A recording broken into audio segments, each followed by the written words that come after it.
What if the games you played at school weren't just innocent fun? What if they had hidden histories, linked to real violence, ancient rituals, or even death? We think of playground games as simple, harmless, part of growing up. Hopscotch, Blind Man's Bluff, Tag, Red Rover, games we all remember, played for generations. But behind the skipping, the chasing, the shouting, there's a past most people never question. Where did these games actually come from? Because in many cases, they were never games to begin with. Some began as training for war, others were based on ancient superstitions, punishment, or disease control, and a few, strangely, may have once been used to predict the future. One may have been inspired by battlefield tactics, another was once played with bones, others carry traces of something much older, something we've long forgotten.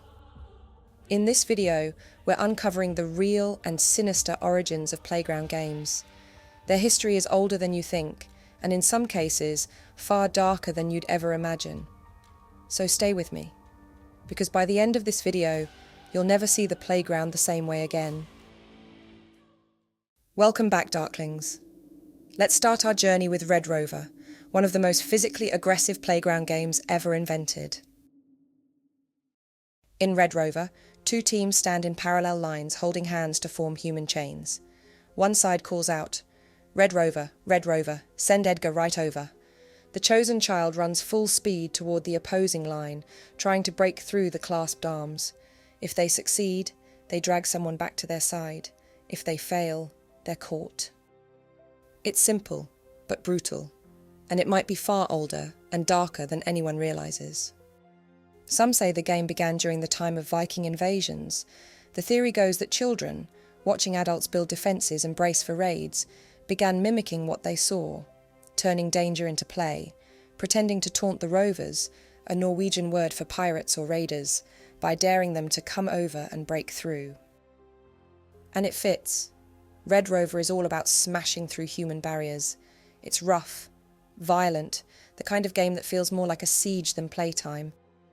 In fact, it's been banned in many schools due to the number of injuries, broken bones, concussions, clothesline-style collisions. It's easy to believe this was never just a game, that maybe it began as a child's version of conflict, a battle line in miniature. But there's an issue. There's no known record of the game before the 19th century, and historians argue the name more likely came from a pirate novel, The Red Rover, published in 1827. So was Red Rover inspired by Viking raids, or is it just a rough-and-tumble game borrowing a thrilling name from fiction? We may never know for certain.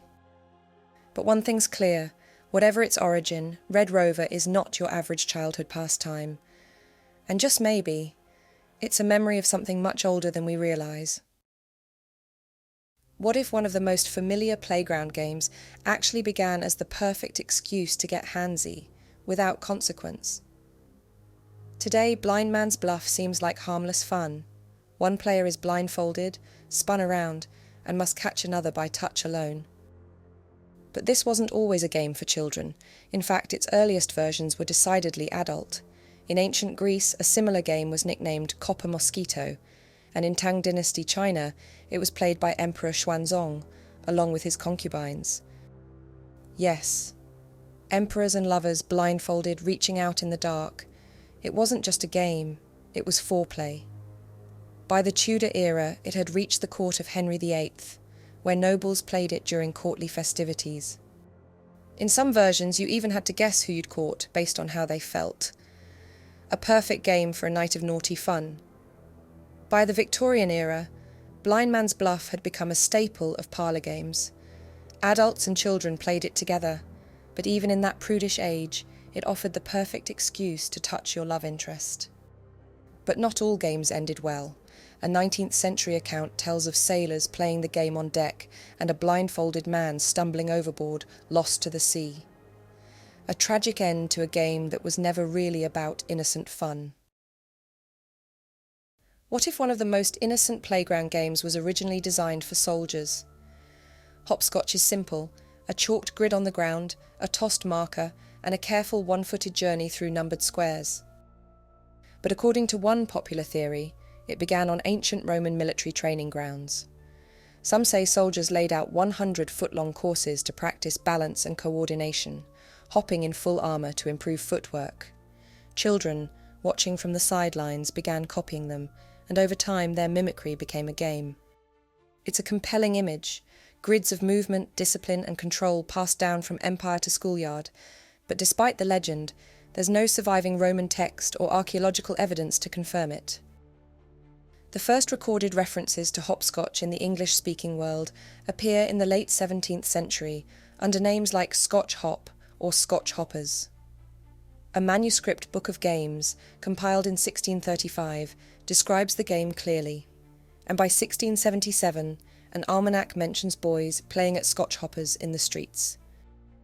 So while the Roman training theory may remain unproven, what we do know is this. For centuries, children have been repeating the same precise movements. Unlike most playground games, hopscotch doesn't involve chasing, shouting, or surprise. It's about balance, focus, and staying within the lines. Maybe that's why it feels so old, more than a game. It feels like a ritual of discipline passed down through generations, without anyone quite remembering where it came from. What if one of the simplest playground games started with real bones and predicting the future? Today, we call it jacks, tossing a small ball into the air and picking up pieces before it lands. But centuries ago, it was played with something very different, animal knuckle bones. In ancient Greece, the game was known as astragaloi, named after the ankle bones of sheep or goats. Children tossed and caught them for fun, but soldiers played it too, to pass the time between battles. And in some cultures it wasn't just a game. The bones were also used for divination. Their shape meant they would land unpredictably, like dice. Each face could be read like a sign, used to predict fate or uncover hidden truths. Even the Romans believed the game had spiritual links. Girls played it during fertility festivals, and priests cast bones to seek answers from the gods. Later versions replaced bones with stones, then metal or plastic pieces. But the name, knuckle bones, still persists. The very term knuckle down, meaning to get serious, originally referred to divination via playing jacks. Because at its core, this is a game about fate, about chance, about seeing what the bones will reveal when they hit the ground. But not all dark games were about bones and fate. Some were quieter, rhythmic, chanting, and that's where skipping rope takes a surprisingly sinister turn. What if the cheerful skipping games of your childhood were echoing real-life murder, disease and scandal? Skipping goes back centuries. European records from the 1500s describe indigenous people jumping vines for fun. By the 1600s, boys in Europe were seen skipping rope, but girls? That was another matter. In the 17th century, skipping was discouraged for girls, not because it was dangerous, but because it might reveal their ankles. It wasn't until the 18th century that girls began to claim the game as their own. And when they did, they added something new, rhymes. But these skipping chants weren't always sweet. For example, Lizzie Borden took an axe and gave her mother 40 whacks refers to a real-life incident in 1892 when Lizzie Borden was accused of brutally murdering her father and stepmother with a hatchet. Another is, I had a little bird. Its name was Enza. I opened the window, and in flew Enza, a pun on the 1918 flu pandemic that killed millions. And most chilling of all, are you a witch, or are you a fairy, or are you the wife of Michael Clary? This refers to the true story of Michael Clary, who in 1895 burned his wife alive, believing she'd been replaced by a changeling. These weren't just playground songs. They were the headlines, the horror stories, and the rumours, retold by children, in time with the rope. Once you've heard the true meaning of the words, it's impossible to unhear them. But what if one of the most familiar childhood games was actually a lesson in obedience and power? Simon Says is deceptively simple. A leader gives commands. Simon says touch your nose. You obey, but only if the order begins with Simon says, slip up and you're out. But who is Simon? And why do we listen to him? One theory links the game to Simon de Montfort, a powerful and controversial figure from 13th century England. De Montfort led a rebellion against King Henry III. In 1264, he defeated the king in battle, seized control of the government, and ruled for a time in the monarch's name. He even summoned what many historians consider the first English parliament without the king's permission. For a brief moment in history, Simon gave the orders, and out of sheer terror, everyone obeyed, even those in the highest of power. It's easy to see how such a figure could become a symbol of authority, one whose word had to be followed without question. But some believe the meaning goes even deeper. Folklorists have noted that Simon Says mirrors the structure of religious ritual. A single voice gives the command, and it must be obeyed without question. Some believe the game echoes older teachings, that only those in positions of divine or sacred authority were to be followed. It might feel like fun, but beneath the surface, Simon Says is about control. And maybe, just maybe, it was once a lesson in how to follow, and who to follow. What if being it wasn't just a game? What if it was a curse? Tag is one of the most universal playground games on Earth. One player chases the rest. A touch transfers the role. Tag, you're it. But where did it come from? In the 1600s it was called tick. Then in 18th century England it was known as tig, both dialect words meaning a light touch. The concept, one chases, others flee, is found in nearly every culture and likely dates back to the earliest forms of play. But what makes tag interesting is its connection to ancient beliefs. In older British playgrounds, kids could shout words like barley or pax whilst touching a wall or tree to declare temporary safety, a home base where they couldn't be tagged. These weren't just random rules. They reflect a long human tradition of creating protection zones by touch or word. In medieval times, crying out pax, Latin for peace, and touching church doors could grant sanctuary. It was often done in the middle of a battle or siege, a way of pausing conflict, even in the midst of violence.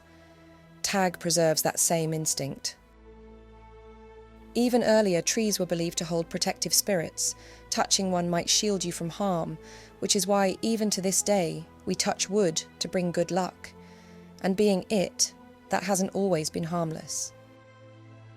Some folklorists believe tag may have developed during the plague years, a way for children to mimic infection and avoid the one who had it. The it player, therefore, is someone whose touch is to be avoided at all costs. And in the COVID era, it happened again. When children returned to school, many instinctively played virus tag. Being it meant you were infected with COVID, and the other players ran away to avoid catching it.